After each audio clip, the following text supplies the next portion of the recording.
नमस्कार, मी वैभव देशमुख आपल्या सर्वांचं विश्ववेद आयुर्वेद यूट्यूब चॅनलवरती सहर्ष स्वागत करतो। आज आपल्यासोबत आहेत डॉक्टर प्रमोद उपाध्याय सर। नमस्कार सर। नमस्कार। आजचा आपला विषय आहे उंची वाढविणे आणि याच्याबद्दल आज आपण सविस्तर माहिती घेणार आहेत सरांकडून। जसे की आपल्या सर्वांना माहिती आहे की आजच्या काळात उंची हा एक खूप महत्त्वाचा विषय आहे।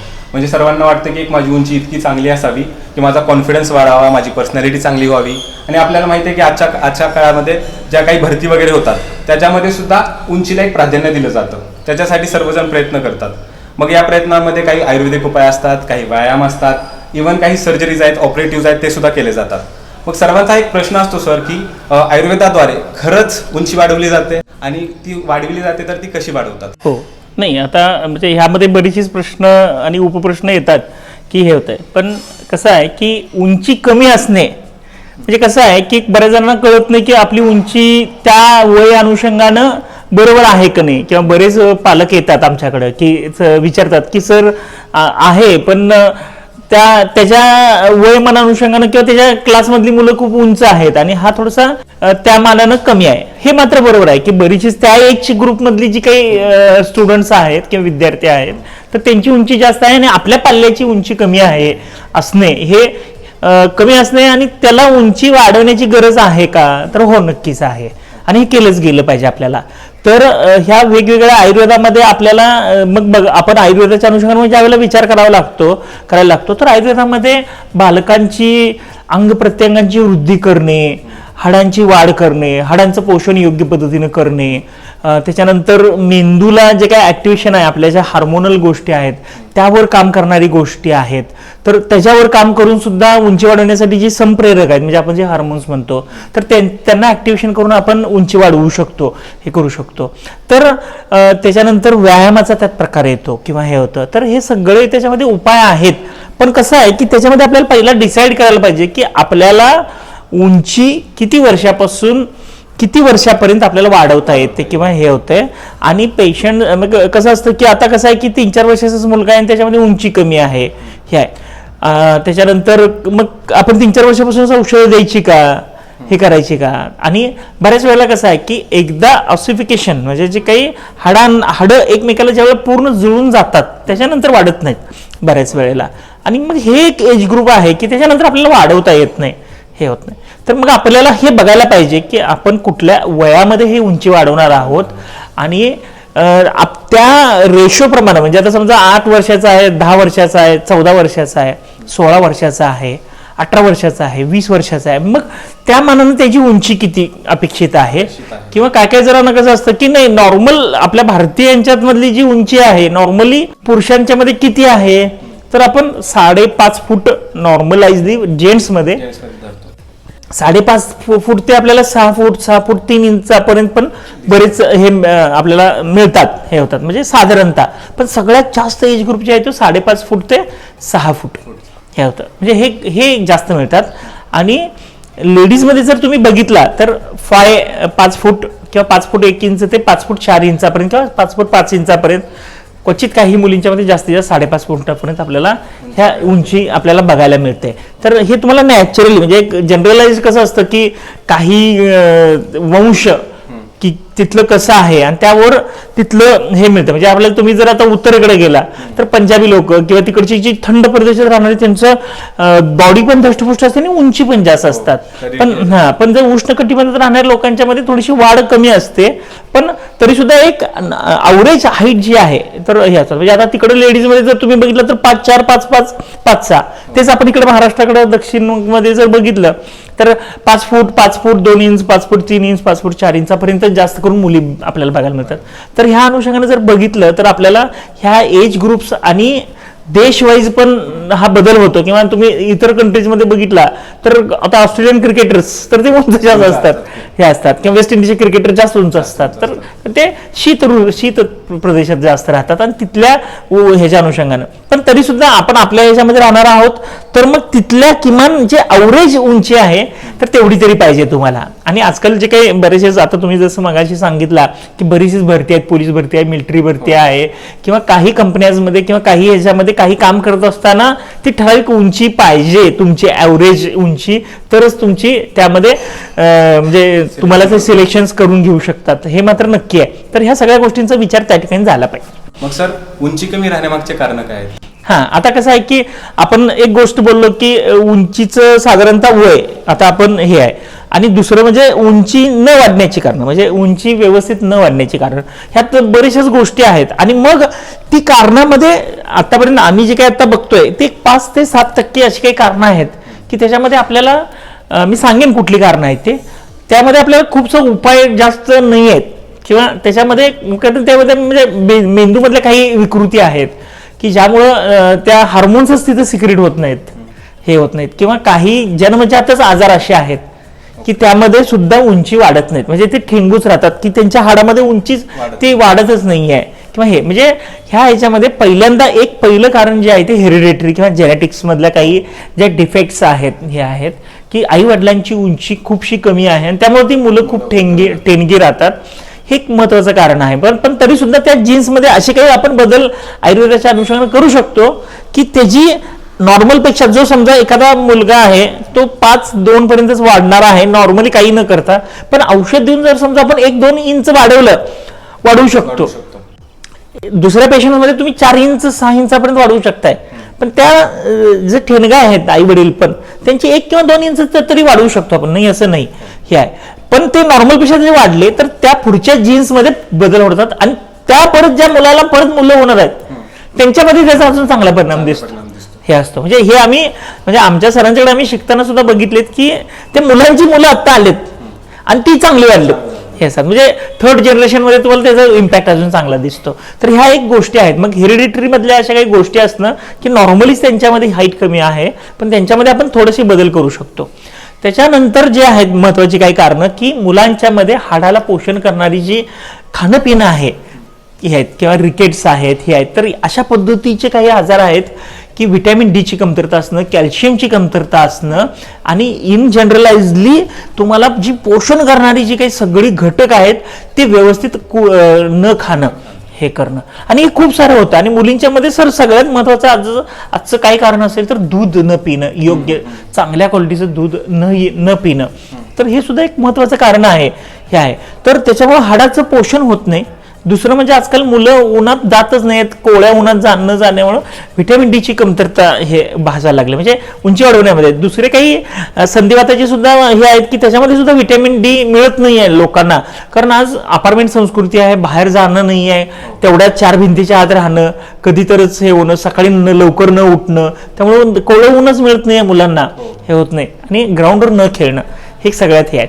त्याच्यानंतर तिसरं जे काही कारण आहे की एक्सरसाइज चांगल्या क्वालिटीचं नाही होणं. म्हणजे आजकाल काय झालंय की प्रत्येक गोष्टीसाठी स्ट्रेस स्ट्रेन, हे अभ्यास एवढा करायचा तेवढा करायचा, ह्याला ऍडमिशन घ्यायचं आहे त्याला ऍडमिशन घ्यायचं आहे, की त्या ह्याच्यामध्ये आपल्याला विशेषतः आपल्याला ह्याच्यामध्ये हे नाही करायचं की काय म्हणतो आपण त्याला, की त्या मुलांना इतकं स्ट्रेस स्ट्रेन दिलं जातंय की आपल्याला त्यामध्ये एक्सरसाइजच केले जात नाही आहेत. नुसतं अभ्यास, खाणं पिणं, एका ठिकाणी बसणं आणि स्थौल्य वाढतंय, ते आडवं वाढतंय, उभं वाढत नाहीये. म्हणजे स्कूल बस घ्यायला येते, सोडायला येते आणि हे तिथं जायचं हे होतं. आणि ग्राउंडवरचे पण आजकाल बऱ्याच शाळेत काय झालंय की अकॅडमी टाईप, सकाळी 9ला गेलो की 6-7ला मुलं येतात, हे होतात. माझ्याकडे उंची वाढवण्यासाठी सुद्धा काही मुलं आली, 1-2 महिन्याचं औषधं घेतली. म्हणजे काय होतं की सर पोरगं सकाळी 6 वाजता जाते आणि येते संध्याकाळी 7 वाजता, हे होतंय.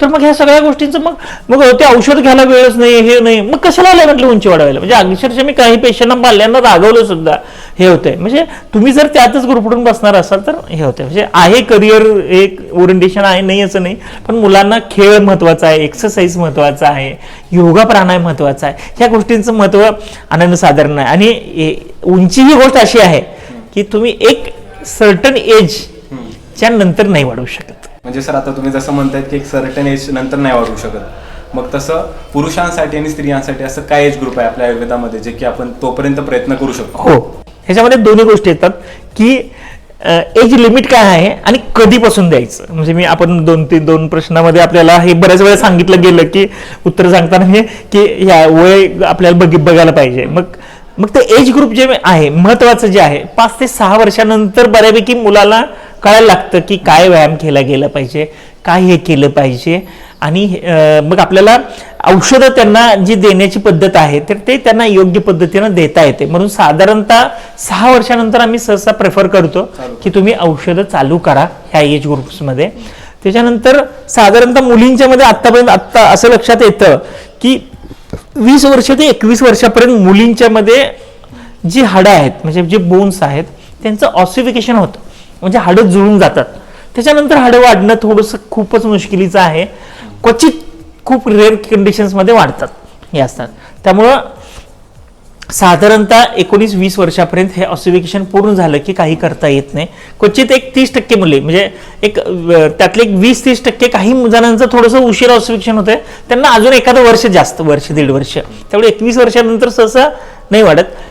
जेंट्समध्ये 21 वर्षापर्यंत तुम्ही औषधं देऊ शकता हे असतात. पण शेवटला तर कसं म्हणजे डॉक्टर 20 वर्षाला आणि 21 वर्षाला मला 4 इंच वाढवायचं तर तसं होत नाही हे असतं. ती मधल्या एजमध्येच द्यायला पाहिजे. शेवटचा एखादा इंच आहे, 1 सेंटीमीटर आहे, 2 सेंटीमीटर आहे, ते थोड्याशा गोष्टी तेवढ्या वाढवू शकतो हे असते. त्यामुळे मुलांच्या मध्ये किंवा ह्याच्यामध्ये 21 वर्षापर्यंत आणि जास्तीच एक एक्स्ट्रा बोनस म्हणून 1 वर्ष 1.5 वर्ष काही जणांच्या मध्ये राहतं 30% लोकांच्या मध्ये. तर आपण जास्तीत जास्त 23 धरू हे असते. आयुर्वेदामध्ये कशा प्रकारची चिकित्सा केली जाते व कोणत्या औषधांनी उंची वाढवण्यासाठी प्रयत्न केले? हा म्हणजे आता फक्त तुम्ही जे सांगितलं त्यात आपण बोलता बोलता थोडंसं आपली कारणं काही राहिलेत ती थोडीशी अजून सांगायची राहिलेत की आपण एक्सरसाइजची झाली किंवा हे न करणं एक तो भाग झाला. तर त्यामध्ये अजून एक काही कारणं आहेत की मेंदूमध्ये जे पिट्युटरी ग्लँड आहे किंवा हे आहेत त्यांना काही ट्युमर्स असणं हे असणं. ट्युमर्स असतात म्हणजे काही मेंदूचेच रोग असे असतात की त्यामुळे ते हार्मोन सिक्रिशन्स होत नाहीत किंवा हार्मोन्स खूप कमी सिक्रेट होतात. मग आता कसं आहे की उंची वाढवण्यासाठी सगळ्यात महत्त्वाचं कुठलं हार्मोन असतं तर ग्रोथ हार्मोन, GH म्हणतो आपण त्याला, हे असतात. आणि मग ते ग्रोथ हार्मोन आणि मग वयात येत असताना टेस्टेस्टेरोन हे, मग ते मुलांच्या मध्ये टेस्टेस्टेरोन आहे, मुलींच्या मध्ये इस्ट्रोजन आहे, दोन्हीच्या मध्ये असतात. म्हणजे मुलींच्या मध्ये कमी प्रमाणात टेस्टेस्टेरोन असतं. तर त्या काळात अंगांची वाढ होत असते. इतर जे काही बदल होत असतात त्या अनुषंगाने त्यांच्यासाठी ते उपयोगी आहे. पण महत्त्वाचं काय ग्रोथ हार्मोन आहे. तर ते जर सिक्रेट नाही झालं हे झालं तर ते मेंदूला उत्तेजना मिळत, मेंदूपासून येणारी जी उत्तेजना आहे शरीराला ती मिळत नाही, हे होत नाही. मग ते स्ट्रेस कंडिशन्समुळे हे हार्मोन सुद्धा सिक्रेशन्स कमी होतात किंवा ट्युमर्स असणं किंवा त्याचे काही ॲडिनोमा म्हणून प्रकार असतो तर ते त्याला गाठी असतात. त्यामुळे ते सिक्रेशन्स त्यांच्यामध्ये योग्य पद्धतीनं होत नाहीत, हे होत नाहीत. तर त्यामुळे ते एक महत्त्वाचं कारण आहे. मग आता तुमचा जो पुढचा प्रश्न आहे की त्याच्यामध्ये चिकित्सा हे होतात. तर चिकित्सेमध्ये आयुर्वेदामध्ये सगळ्यात ह्या 3 ह्याच्यामध्ये डिवाइड आपण मेनली करतो चिकित्सा जी आहे. तर पहिलं म्हणजे आहार. म्हणजे आता जे काही महत्त्वाचे आपण कारणानुसार जर बघितलं तर त्याचं कारण काय आहे हे होतं. मग त्याच्यामध्ये पहिल्यांदा काय की पोषकता, की आपल्याला आता आपण बघितलं की हार्मोन सिक्रेट चांगलं झालं पाहिजे, त्याला संप्रेरक गेले पाहिजेत आणि हाडांची योग्य पद्धतीने वाढ झाली पाहिजे आणि आपलं स्थूलता नसावी. म्हणजे काय होतं नाहीतर सगळं कन्व्हर्जन हे फॅट्स मध्ये होतात, म्हणजे मेद धातूमध्ये होतात, म्हणजे चरबीमध्ये होतात. पण हाडांना पोषण मिळत नाही.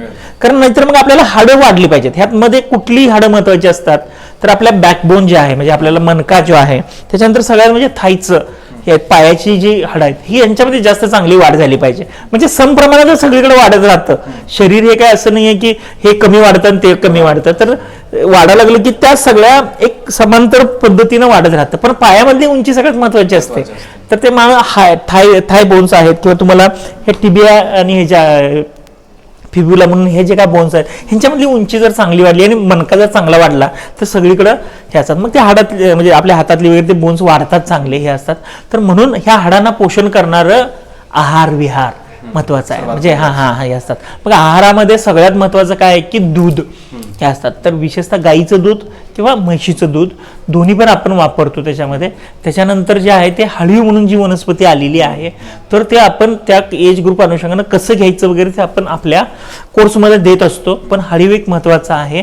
त्याच्यानंतर डिंकाचे लाडू आपण त्यामध्ये ज्यामध्ये म्हणजे खारीक आहे, बदाम आहे, पिस्ता आहे, काजू आहे, त्याच्यानंतर त्यात पण हळीव आहे, तीळ आहे, हे आहेत. अशा बरेचसे वनस्पतींचं आपण एक लाडू बनवून देतो त्या मुलांना की त्यामुळे ती पौष्टिकता खूप छान पद्धतीनं वाढवली जाते. त्याच्यानंतर अंगाला लावायला काही विशिष्ट तेल असतात की ते तेल लावल्यामुळे सुद्धा मुलांच्या ह्याच्यामध्ये हाडापर्यंतचं पोषण चांगलं वाढतं आणि उंची वाढवण्यासाठीचं खूप त्याच्यामध्ये उपयोग होतो हे असतात. त्याच्यानंतर जी येतात ती औषध हे असतात. मग त्या ह्याच्यामध्ये येणारी जी औषधं आहेत तर ती टिपिकल त्या उंची ह्याच्यासाठीचे आम्ही प्लॅन आउट केलेले आहेत हे असतात. मग त्या मेंदूवर काम करणारी काही औषधं आहेत जी आपण पोटातून दिली जातात. आयुर्वेदामध्ये मानसिक विकारामध्ये सुद्धा अशी बरीचशीच औषधं दिली आहेत की ज्यामध्ये आपल्याला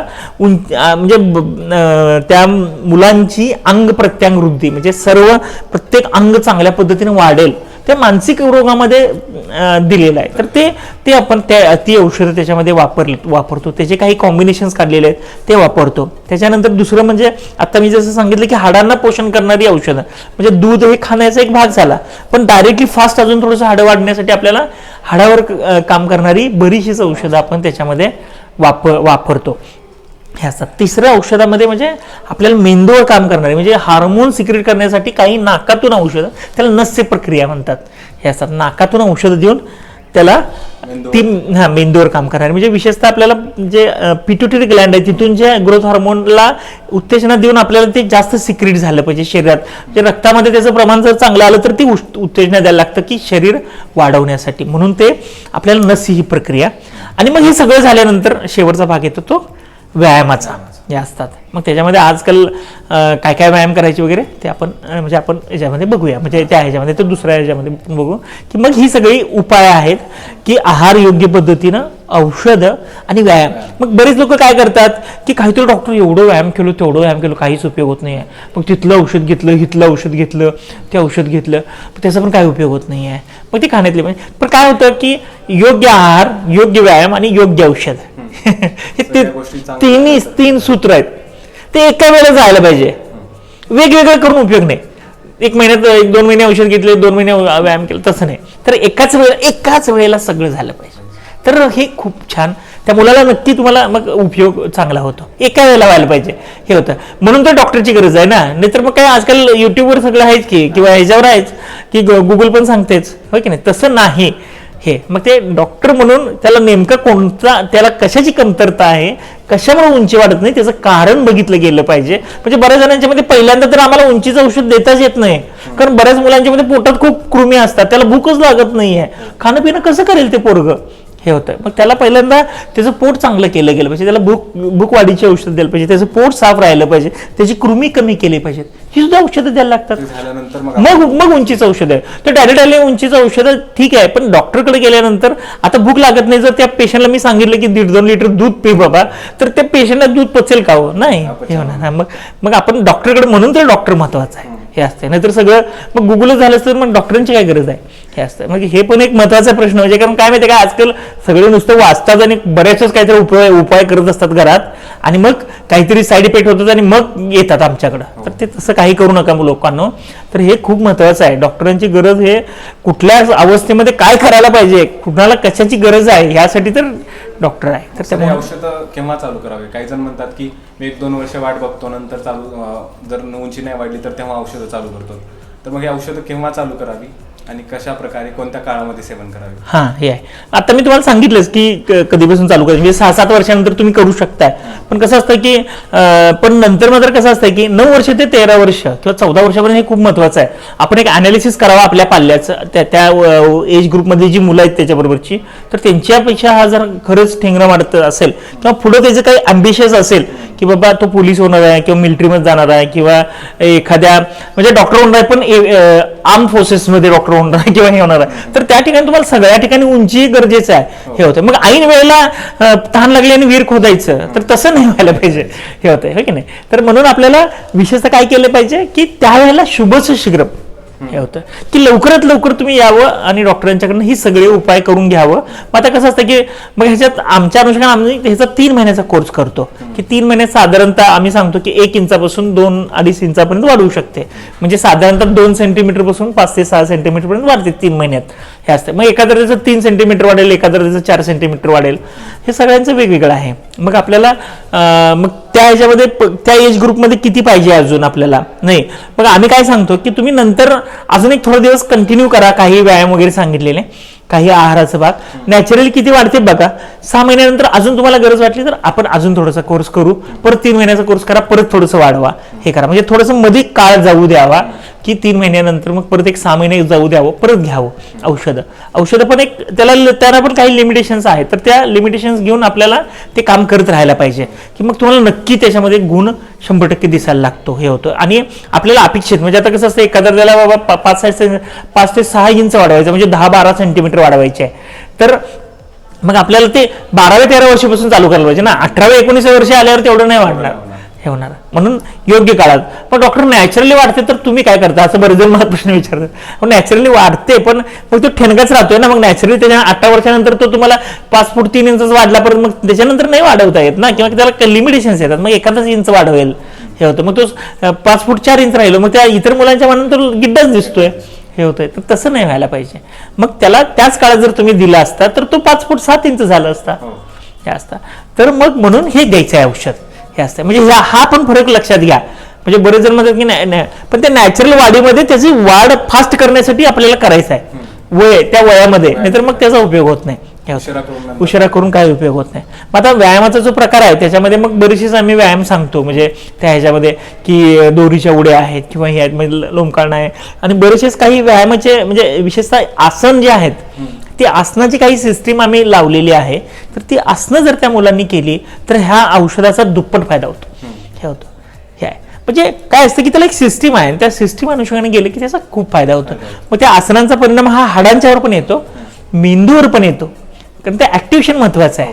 तिथं ऍक्टिव्हेशन नसेल तर नुसतं हाडं नाही वाढत डायरेक्टली हे होतात. त्यामुळे त्या दोन्ही गोष्टीचं एका वेळेला महत्वाचं आहे. त्यामुळे बरेचसे आता आपण आसनं बघतोय की यात वेगवेगळी जी ब्रेनवर पण काम करतात, हाडांच्यावर पण काम करतात, उंचीवर काम करतात, स्ट्रेचिंग जे काही केलं जातं तर त्याच्यावर ते काम राहतं. म्हणून ह्या सगळ्या व्यायामाचा पण त्याच्यामध्ये उपयोग आपल्याला झाला पाहिजे. आजच्या काळामध्ये काही लहान मुलं आहेत जे की जिमला वगैरे जातात तर त्याचा काय फायदा नाही होणार. म्हणजे व्यायाम त्या दृष्टीने पाहिजे नाही त्या दृष्टिकोनातून म्हणजे प्रत्येकाचा व्यायाम वेगवेगळा आहे. आता कसं आहे की वजन कमी करायचं आहे तर त्यासाठीचे व्यायाम वेगळे आहेत. तुम्हाला मसल्स वाढवायचे आहेत तर त्यासाठीचे व्यायाम वेगळे आहेत. तुम्हाला उंची वाढवायची आहे तर त्यासाठीचे व्यायाम वेगळे आहेत. हे तर ह्या गोष्टी म्हणजे डॉक्टरांचा पण त्याच्यासाठी सल्ला का घेतला पाहिजे. कारण काय होतं की जनरल लोक आहेत खूप, त्यांना मेडिकल फील्ड मधलं माहित नाही आहे. मग ते कसं सांगू शकतात की मी हे करतो ते करतो. तर नाही तसं नाही. आणि आयुर्वेदा इतकं आहारशास्त्र कशातच प्रगत नाही आहे. हे असतात नुसतं कार्बोहायड्रेट प्रोटीन्स फॅट्सवर नाही होत, त्याचे गुण काय आहेत त्याचा संस्कार काय होतोय इथपर्यंत आयुर्वेदामध्ये वर्णन केलंय. तर मग आहारशास्त्र हे आयुर्वेदाच्या अनुषंगाने शिकायचं हे असतं. कुठल्याही शास्त्रामध्ये इतकं डिटेल कोणीच दिलेलं नाहीये हे होतं. त्यामुळे आपल्याला हे आहे म्हणजे कार्बोहायड्रेट फॅट प्रोटीन्स हे आपल्याला काही मार्गदर्शक तत्व आहेत त्यातली, मी उपयोगच होणार नाही असं नाही म्हणत, पण आपल्याला आयुर्वेदाचे जे काही गुणसंस्करण दिलेलं आहे त्या ह्याचं मानसिक लेवलपर्यंत ते आहार कसं उपयोगी होतं इथपर्यंत दिलंय. तर म्हणून आहाराचं खूप महत्व आहे. म्हणजे आता कसं दूधच आहे मग त्याच्यामध्ये गाईच्या दुधाचं काय जास्त महत्व सांगितलंय. तर हे गुणसंस्कार आहेत हे असतात. म्हणून आपल्याला आपल्या दृष्टिकोनातून दूध तूप हे असेल किंवा हे असू देईल तर आपल्याला त्याचं गुणसंस्कार खूप महत्वाचा आहे. हो 100%. तर आहाराचं महत्व म्हणून जास्त आहे. सर आपल्या काही व्ह्युअर्सला जर औषधं किंवा चिकित्सा काही करायची असेल तर ते कसं करू शकतात. एक असं आहे की महिन्याची आपली औषधं असतात हे असतात. तर तुम्ही डायरेक्टली क्लिनिकमध्ये येऊन उंची वगैरे आपण मोजून ठेवतो. दुसऱ्या महिन्यात उंची मोजतो, तिसऱ्या महिन्यात उंची मोजतो. त्याच्यानंतर औषधं जरी संपली तरी आपल्याला तुम्ही महिन्याला त्याचं परत तुम्ही घरच्या घरी पण मोजून ठेवू शकताय. सेंटीमीटरमध्ये मोजून ठेवायचे म्हणजे आपल्याला किती वाढले याचा एक अंदाज येतो हे होतं. तर ते कसं मोजायचं वगैरे ते सुद्धा आम्ही त्यांना सांगून ठेवतो. दुसरं म्हणजे आपण मग तुम्ही हे येऊन 3 महिन्याचा वगैरे कोर्स करू शकताय. त्याच्यानंतर बाबा एवढी वाढली मग आपण एक 6 महिने त्याच्यामध्ये गॅप ठेवतो. परत आपल्याला गरज वाटली नाही अजून थोडंसं वाढवायचं आहे तर परत तुम्ही 3 महिन्याचा कोर्स करू शकताय हे असतात. त्याच्यानंतर तुम्ही ऑनलाईन सुद्धा आमच्याशी कन्सल्ट करू शकताय की जेणेकरून आपल्याला त्यामुळे तुम्ही खूप लांब असाल हे असाल तरी तुम्ही ऑनलाईन कन्सल्टेशन घेऊन त्यांची उंची वगैरे मोजून ठेवला आणि त्याची थोडीशी हिस्ट्री असते म्हणजे आपल्याला योग्य पद्धतीने त्याची त्या मुलाची इतिहास सगळा घेतला की मग आपल्याला लक्षात येतं. त्यांना पण आपण ऑनलाईन औषधं किंवा कुरिअरनी मग परत आपण त्यांना औषध वगैरे सुद्धा पाठवू शकतो. सगळं त्याचं जे काही व्यायाम आहेत कशा पद्धतीचे करायचे आहेत तर ते सुद्धा त्याचं विवरण आपण त्यामध्ये नक्की देऊ शकतो.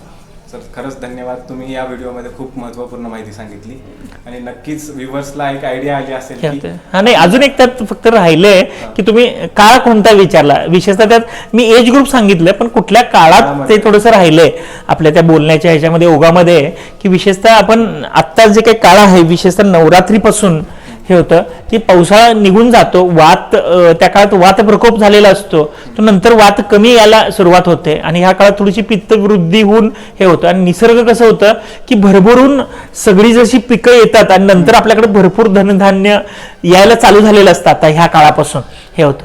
म्हणून ह्या काळात आपल्या शरीराची वाढ होण्यासाठी खूप महत्वाचं आहे. इथून पुढे शरद आणि हेमंत ऋतू येतो जो आपल्याला शरीराला बल देणारा आहे जे येतं. म्हणजे आता विशेषतः परत म्हणजे आपण जमिनीची पूजा करून येतो ह्या काळात, आता परत आपल्या ह्याच्यामध्ये जमिनीची पूजा वगैरे करून घेऊन येतो, त्यानंतर थंडी यायला चालू होते हे होते. आणि हा काळ सगळ्यात योग्य काळ आहे की थंडी आल्यामुळे आपल्याला हे सगळं दूध वगैरे चांगल्या पद्धतीने पचायला लागतं हे होतं. पचन आपली चांगली राहते, कारण पावसाळ्यामध्ये वगैरे पचन चांगली नसते हे होते. त्यामुळे ह्या काळापासून आपण साधारणतः म्हणजे आपण तसं संक्रांत, पण जास्तीत जास्त आपण फेब्रुवारीपर्यंत ही औषधं देणं हे सगळ्यात चांगला काळ आहे. तुम्ही कधीही औषध घेऊ शकताय वर्षभरात, पण हा काळ सगळ्यात चांगला आणि नॉर्मलपेक्षा एक 20% जास्त त्याच्यामध्ये उंची वाढवू शकते ह्या काळामध्ये घेतला तर. विशेषतः हा ऑक्टोबर, नोव्हेंबर, डिसेंबर, जानेवारी, फेब्रुवारी हे असतं. हा 4 ते 5 महिन्याचा काळ सगळ्यात महत्वाचा. आणि विशेषतः एक म्हणजे कसं आहे की नवरात्र ही एक शक्ती स्वरूप आहे, म्हणजे शक्ती प्रदान करणार, शक्ती देवतेचं आपण त्याच्यामध्ये पूजन करतो हे करतो. तसं म्हणून ह्या ह्याच्यामध्ये विशेषतः नवरात्रीपासूनच त्याची आराधना करून आपण जसं एक आध्यात्मिक महत्व असतं प्रत्येक गोष्टीला, तसं ह्या काळात तुम्ही शक्तीला हे देऊन समर्पित होऊन जर आपण ती औषधं घेतली तर त्याचा अजून परिणाम तुम्हाला डबल दिसेल, कारण ते हार्मोनल पण काम चांगलं करतं हे असतं. कुठलीही गोष्ट असते म्हणजे आपल्याला कसं असतं की एखादा आपण ओमकार केल्यानंतर काय होतं तर हार्मोन्समध्ये चांगले बदल होतात, आपलं माइंडमध्ये बदल होतो, आपल्या आत्म्यामध्ये बदल होतो, हे जनरलाइज हे दिसतंय हे असतंय. तर म्हणून आपल्याला विशेषतः हे शक्ती स्वरूप जे काही ही आपल्याला नवरात्र आले, त्याच्यानंतर दिवाळी हे, त्याच्यानंतर येणारा जो हा काळ आहे म्हणजे त्याच्यामध्ये धनधान्य खूप येतात आणि हे होतात. आणि आपण दसऱ्याला पण बघा सगळे वेगवेगळे काय ते सगळे हे येतात म्हणजे सगळ्या प्रकारची धान्य आलेली असतात आणि त्याचं मग आपण एकत्र भाजी करतो, म्हणजे वेगवेगळ्या भाज्या बिज्या भरपूर येतात हे असतात. म्हणून ह्या काळात सगळ्यात जास्त उगवतं चांगलं हे होतं, त्याचं पोषण चांगलं होतं, आपल्याला खायला सगळे चांगले पदार्थ मिळायला लागतात. म्हणून ह्या काळात उंचीची औषधं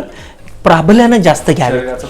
पोषण चांगल्या पद्धतीने करतात, हाडाला चांगली बल देणारी औषधं ह्या काळात किंवा खाणं पिणं सुद्धा आपल्याला नॅचरल मिळतं, पण औषधं सुद्धा डबल काम करतात. सर खरंच खूप महत्त्वपूर्ण माहिती सांगितली आणि सर्वांना याचा नक्कीच फायदा होणार. हो नक्की. तुम्हाला कधीही कुठल्याही पद्धतीचं व्ह्युअर्सना जर काही प्रॉब्लेम्स असतील तर तुम्ही आपल्या चॅनलला तुम्ही त्याच्यामध्ये प्रश्न विचारू शकताय किंवा त्यासंबंधी तुम्हाला कन्सल्टेशन करायचं असेल आपण ऑनलाईन कन्सल्टेशन करून ही औषधं नक्की पाठवू शकतो. धन्यवाद. धन्यवाद.